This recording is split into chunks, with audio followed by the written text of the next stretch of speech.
श्रावण महिन्यातील शुक्रवारी जरा जिवंतिका पूजन असं तुम्ही पुष्कळदा कॅलेंडरमध्ये वाचलं असेल. आता ते म्हणजे काय, तर श्रावण महिन्यामध्ये जितके शुक्रवार येतील त्या शुक्रवारांमध्ये जिवतीची पूजा करण्याची पद्धत आहे. तुम्ही बघितलं असेल की एक कागद असतो जो आपल्याला पुष्कळ ठिकाणी बाजारात मिळतो. श्रावण महिना सुरू झाला की सगळ्यात पहिले तो कागद आपल्याला मिळतो. पण इन केस तो कागद आपल्याला मिळालेला नाही तर आपण गुगलमधून सुद्धा प्रिंटआउट काढून आपल्या घरी तो लावू शकतो. तर काय करायचं आहे, सगळ्यात आधी तो कागद आणून आपल्याला आपल्या घरामध्ये देवघरामध्ये तो तिथे लावायचा आहे. त्याला 16 मणी असलेली म्हणजे कापसाचं असं वस्त्र घालायचं आहे.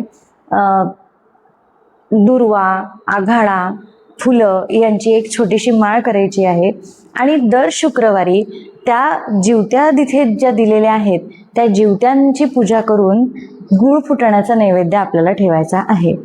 त्यामध्ये त्या कागदामध्ये असं आहे की वरती नरसिंह आहे, नागदेवता सुद्धा आहे, मध्ये जिवते आहेत आणि बुध बृहस्पती म्हणजे बुध ग्रह आणि बृहस्पती म्हणजे गुरुग्रह या दोघांची प्रतिमा सुद्धा आहे, ज्यांचे पूजन आपण दर श्रावण महिन्यात करतो.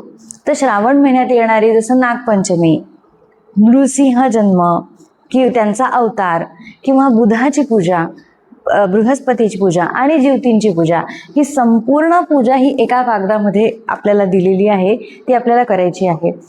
सगळ्यात महत्त्वाचं म्हणजे जिवती पूजन, कारण आपल्या घरामध्ये जे आपले लहान मुलं आहेत जिथे आपण जाऊ शकत नाही तिथे जिवती माता त्यांचं रक्षण करते, म्हणून तिची पूजा आपल्याला करायची आहे.